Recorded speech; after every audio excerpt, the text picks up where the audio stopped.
Good evening, ladies and gentlemen. You're watching India Tonight with me, Sumita, Kareer. In fact, the show India Tonight deep dives into the biggest stories that are shaping up markets, economies, geopolitics, and of course, politics. And today, we take a look at this global story around global diplomacy. In fact, the corridors of global diplomacy are buzzing after the brutal Pahalgam terror attack. India didn't just strike militarily, it launched a calculated diplomatic offensive. From expelling Pakistani personnel to suspending the Indus Waters Treaty, India also called on the IMF and World Bank to review aid given to Pakistan. Key global players include France, the UAE and Japan have backed India's stand. Indian MPs as well are now visiting over 30 global capitals to send out India's strong message against its no-tolerance stance on terror. And now, Islamabad is playing catch-up. Prime Minister Shehbaz Sharif landed in Turkey. He thanked President Erdogan for standing with Pakistan during past standoffs. And that seems to be a clear attempt to gather international sympathy and support from the Pakistani side. So as India strengthens its global credibility, is Pakistan simply trying to rebuild a broken narrative? That's the question that we ask our guest tonight who's joining us. In fact, joining us now is Pathikrit Payne. He's a geopolitical expert. Thank you very much, Mr. Payne, for joining us here on ET Now.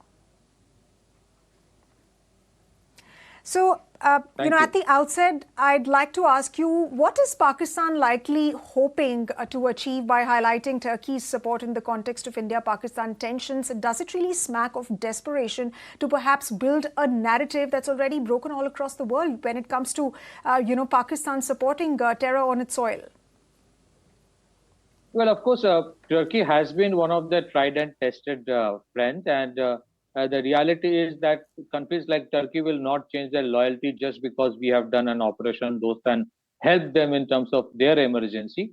So, they are not like a country like India, which reciprocates in terms of friendship and loyalty. So they would help Pakistan. And let me tell you one thing, it might sound very bitter. Most of the major countries of the world, especially in the Western Bloc, they know exactly what Pakistan is. Pakistan is an incubation hub for terrorism. Pakistan has been harboring terror organizations. People from Pakistan, terrorists from Pakistan have harmed many countries in the world. But unfortunately, Pakistan, is a country which something called, it has its own nuisance value. So most of these Western countries, when they actually give loan or aid to IMF, they exactly know what they're doing because they want Pakistan to survive for the purpose of containing India. Most of the major Western countries do not want India to reach beyond the threshold. So they don't want India to get destroyed, but they want India to remain contained somewhere, firefighting all the time. And that's why Pakistan is being kept afloat. Otherwise, there is no reason why a country like Pakistan, which never gives back money to the likes of IMF, will continuously keep on getting money all the time. It's not that they have done something miraculous because of which they have been taken off the FATF grey list. It's not that the Americans did not know the presence of Masood Azhar or Hafiz Saeed when they went and killed Osama bin Laden. So there is a method in the madness. They use Pakistan for a particular purpose. Yes, the diplomatic initiative that we are taking is extremely important. We should be far more offensive, which the government is doing, both diplomatically and militarily, which the government has rightfully done. But let's understand, Pakistan somewhere, in spite of the fact that it is a rotten state, it's a rogue state, it's a failed state, it knows somewhere, unfortunately, it knows somewhere that the Western Bloc, the Chinese, who treat Pakistan as a mercenary country, will keep it afloat, will eventually give them certain amount of money so that they can keep on doing what they do best, which is harboring terrorists and doing terrorism elsewhere. That is the sad reality. Right. It might look very bitter, but that because this $1 billion loan, which was given in the middle of a conflict, Pakistan was fighting for terror, not that India had attacked Pakistan. They were fighting for terror organizations because India had attacked terror base camps. So the IMF knew exactly what Pakistan was trying to do with that money it would use for military purpose, yet the West has given money. So we are in a difficult world where they don't like a challenger like India, and we have to deal with it. We have to, emerge out of it. Right.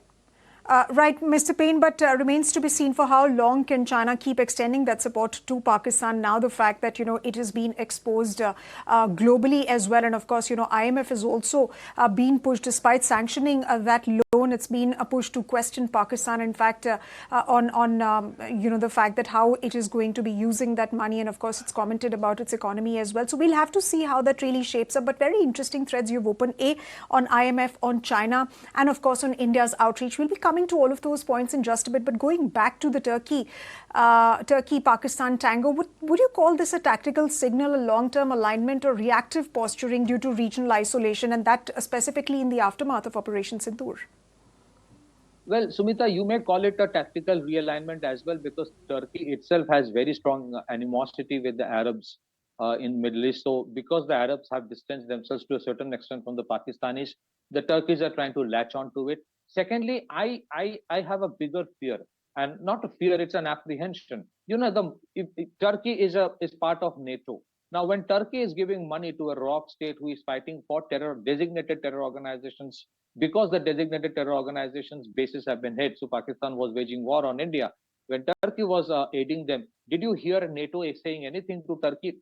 Turkey being part of NATO? Did you see United States condemning Turkey? We haven't seen that. So I think somewhere Turkey is a conduit. Turkey is the medium through which money will be funds, weapons will be routed.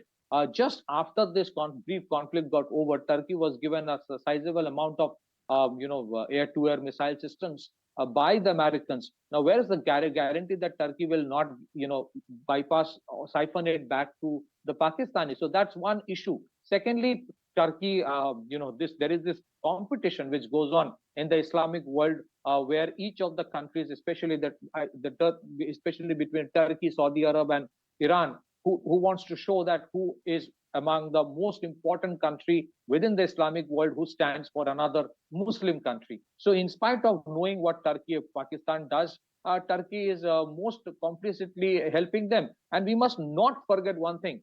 Turkey exactly does in Middle East what Pakistan does. Turkey was one of the transit route, one of the biggest transit corridor for ISIS operatives to move out of Syria and to move into Syria during the peak of the war against ISIS in Middle East was Turkey.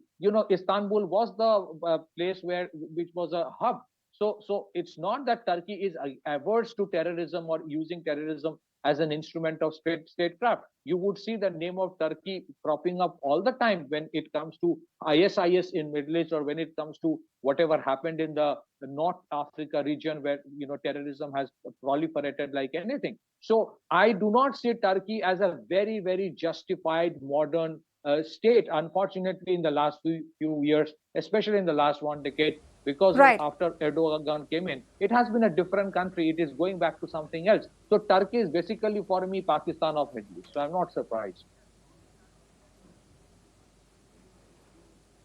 Pakistan of Middle East. In fact, the External Affairs Ministry, Mr. Payne, just last week stated about India's relations with Turkey, and it said that, quote, and I quote, we expect Turkey to strongly urge Pakistan to end its support to cross-border terrorism and take credible and verifiable actions against terror ecosystem it has harbored for decades. And most importantly, it said that relations are built on the basis of sensitivities to each other's concerns. So, of course, that concern that came in from the External Affairs Ministry last week, and we do know that Foreign Secretary Vikram Misri is going to be in Washington starting tomorrow. India and US are engaging in various bilateral talks as well. And of course, you do have Shashi Tharoor, who will be visiting the United States as well. Do you think the United States, can we expect United States to bring in that condemnation as far as Turkey is concerned with respect to, supporting terrorism, because of the fact that, Turkey's drones were actually found in some of those strikes that were done from the Pakistani side?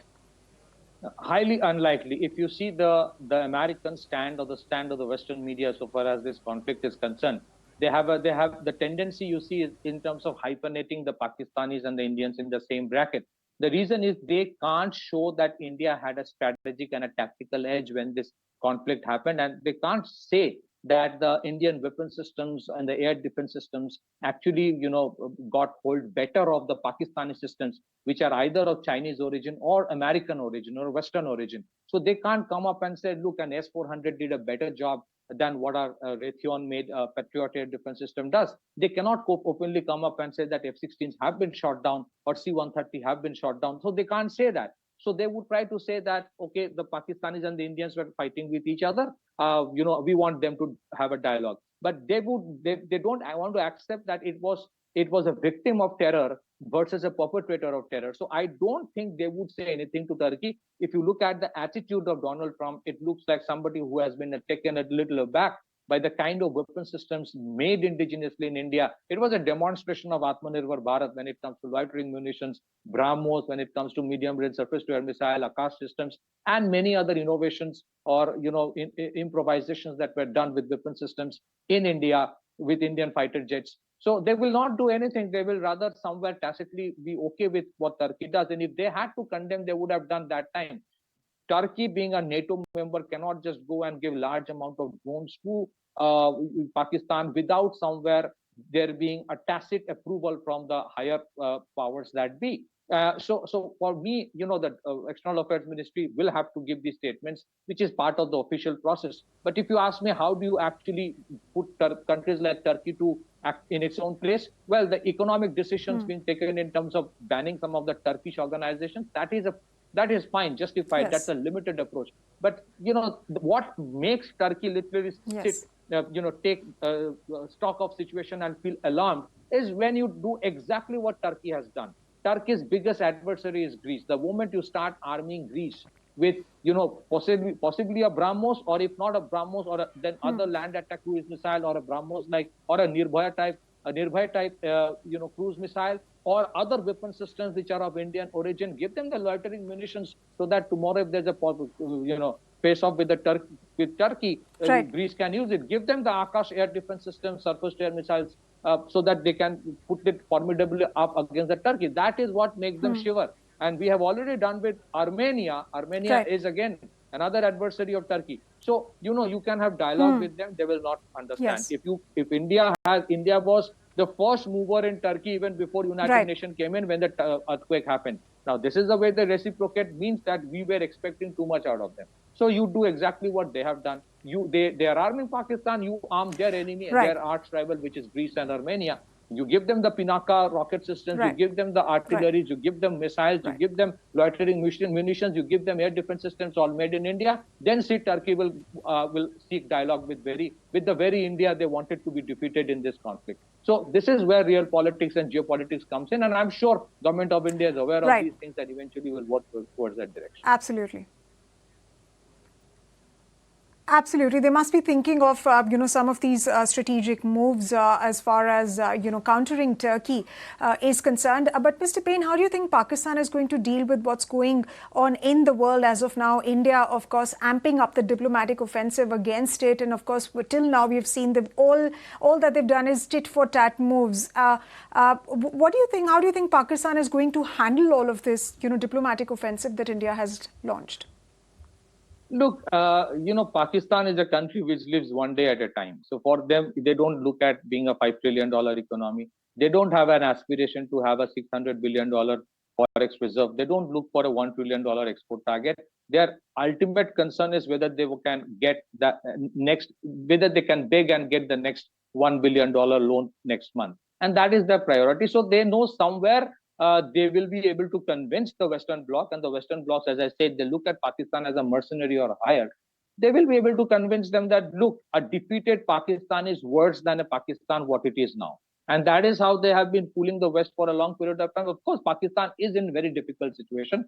And what has taken the West aback is the diplomatic offensive which India has done. Because India is no more complaining. India is just going and telling, this is what we have done, and we will do it again if you can't stop Pakistan next time. So this is the language which we have started speaking now. We should have done 20 years back. Then probably things would have been different. I am a strong supporter of Modi government and the approach that they have taken. But Pakistan is desperate. But eventually Pakistan knows that in the next 2 years, both the Americans and the Chinese will give them money to bolster their air defense system so that next time if there's a conflict, they can better face India. I'll tell you one thing. The terror organizations are, or the non-state actors are an Right. instrument of statecraft for Pakistan. Similarly, Pakistan itself is a instrument of statecraft and a non-state actor for the Western countries and China. They want in Pakistan to fight Right. their conflict Right. with India. They don't want India to emerge as a major challenger. Eventually, among the most American think tanks, the real issue is China is their concern Right. for today, India is the concern for tomorrow, given what India is achieving. So they will keep, so Pakistan has this Absolutely. comfort zone that Right. somehow whatever happens, I will keep on getting money. And money means you just give the money to the army. It doesn't matter to the Americans if the Pakistanis die of hunger. It even doesn't matter to the Western people, Western countries, if 20 more terror attacks like Pahalgam, God forbid, happens in India. They want their edge to continue. So I think Right. that is the theory Pakistan has. But I'm sure what India has done in terms of stopping the Indus Right. Water Treaty, Right. in terms of taking other Right. decisions, it is surely So- going to hit Pakistan more. Right, sir. Back to you. Right. Right. Right. So, Mr. Payne, now the next point is about what can India do more to sort of, make sure that that message resonates with many countries and capitals across the globe, and they're pushed to sort of, take this stance where they do not support terror. We'll be looking at that, but let's take a look at what the Prime Minister said today. The Prime Minister highlighted that a retaliation was so strong that their air bases are still in ICU. We had already told them our target was your terror infrastructure. All you had to do was stay quiet. Let's listen into what the Prime Minister had to say today in his address. Pakistan के हमले का जवाब हमने इतनी ताकत से दिया कि उनके सारे एयरबेस आज भी आईसीयू में पड़े हैं, आज भी आईसीयू में पड़े हैं। और तब जाकर के पाकिस्तान शरणागति के लिए मजबूर हो गया। पाकिस्तान को लगा बच नहीं सकते। भारत ने रौद्र रूप दिखा दिया है और आखिरकार ये हमारी सेना का पराक्रम था, ये हमारी सेना का साहस था, ये हमारी सेना का सटीक ऑपरेशन था। कुछ ही घंटों में पाकिस्तान ने सफेद झंडा फहराना शुरू कर दिया। Right. So, Mr. Payne, is Sindoor, is Operation Sindoor, and of course the delegation that's gone out with that messaging of India's no nonsense and no tolerance for terror, just the beginning of India's diplomatic offensive. What more do you anticipate India will do, and what more is likely to happen from our side, given the fact that, this is, and India has posted that message out that any act of terrorism is going to be equated as an act of war. So what more is India likely to do after this diplomatic offensive? So Sumita, small correction, my surname is fine. Secondly, so let me put it this way. Number one, India has altered the threshold of its counter-terror response mechanism. The doctrine has shifted. So we will not take a terror, there will be no proportionate response. Response will be disproportionate. We have for far long waited for United Nations, the Western developed countries to respond, react, mend the Pakistan, but they haven't done it. So this time we will exactly do what the West actually does. Secondly, I think India has shown that we can go for a limited conflict, and at the same time, we have enough resilience of the economy that the economy will continue to grow. There will be no impact on the economy. At the same time, we must understand what India has done very tactically is that we have told them we are not going to get into the trap of getting into a prolonged conflict the way the Russians went in or the Israelis went in and suffered economically. So India actually calls the shot as to when to hit, how to hit, and when to again come back. Another important thing is that simultaneously India now has become a $4 trillion economy. In terms of purchasing power parity, we are a $16 to $17 trillion economy, among the top 3 in the world. So it is very difficult for the West or the Chinese to ignore the Indian economy. I think what should be done is this: just as the West has a habit of imposing sanctions or to any country which do not go to their line, we should start putting conditions. that either a country can do trade with Pakistan, or they can do trade with India. It cannot be business as usual in India. You can't make profit from India and then use a part of the profit to fund Pakistan's terror network. If you see Donald Trump coming up and saying that we will do great business with Pakistanis and the Indians, I mean, then let America do business with Pakistan. That is the stand somewhere India will have to take. And if anybody says that we depend on the Americans, true, we do, but the Americans also depend on India, because there are there are these social media, digital media giants. There are these major tech companies. For them, if they have to give up the Indian market, it will be a nightmare. So somewhere we have to put those conditions that India today cannot be taken for granted, that you can do business as usual, you will do business in India, and then for geostrategic purpose, you will support a Pakistan kind of a state. So you have to take a decision. You have to take a choice. You have to choose between India and Pakistan. And that is, I think, probably in the next few years, as India becomes a $5 trillion economy, and as many of the Western Bloc countries or the Chinese will try to stop us from becoming a $5 trillion economy, they will not be able to stop us. This is where India should aspire to go, that we should, when a particular day comes, put conditions on the West. You can't have business with both. You choose which side you want to be. And that is where you will see many of these countries falling in line and saying that we accept. Today, they would say on the face of it that we stand with India, but at the same time, you would see they will never condemn Pakistan. Even if they give a lip service, they would still go and use IMF to fund Pakistan. That's the tragedy. Absolutely. Absolutely. So when you talk about IMF, let me also talk about one other measure that India is likely to take, and that is the FATF list. You know that Pakistan first got included in that list in 2008. It got removed in 2009. And then it was in the list from 2012 to 2015 and, of course, 2018 to 2022. But, you know, ever since and even through that, Pakistan has freely carried out these terrorist attacks. So what really can be expected in concrete terms from, the FATF meeting? Remember, India is looking at again making attempts to get Pakistan in that grey list again? Well, you have absolutely right, a very right question. India should ask them, why is that Pakistan is not in the blacklist, not just forget about the grey list, and what exactly great Pakistan did because of which they were taken off the grey list. Because the likes of Masood Azhar or Hafiz Saeed, they are kept under higher security, greater security, bigger security by Pakistan than probably it was earlier. So in the name of putting them behind bars, they have been given high top level of security. So see, let me tell you, there is a sense of dejection today in India that multilateral institutions set up by the West, whether you talk about IMF, whether you talk about World Bank or United Nations or organizations like FATF, they serve the purpose of West. Beyond a point, they do not serve the purpose of everybody included. Prime Minister of India has time and again told United Nations to define what terrorism is.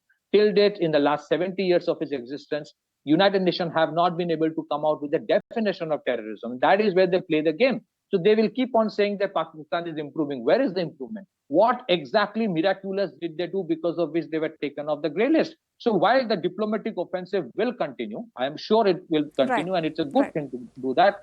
At the same time, what will happen is this: India will say, there is a limitation to how much I can tell you what is to be done. If you don't do anything, don't tell me why I am doing what I am going to do next. Whether it is about drying up the Pakistani rivers or doing a bigger Operation Sindoor. Remember, Prime Minister Modi has mentioned that Operation Sindoor is not yet over. It is just a cessation of firing that has happened. So the West will no more tell us what we should do. We will tell to them. Yes, Mr. Pine. After we have done, we will tell them. So I think there is a dejection in us. Back to you. Absolutely, Mr. Pine.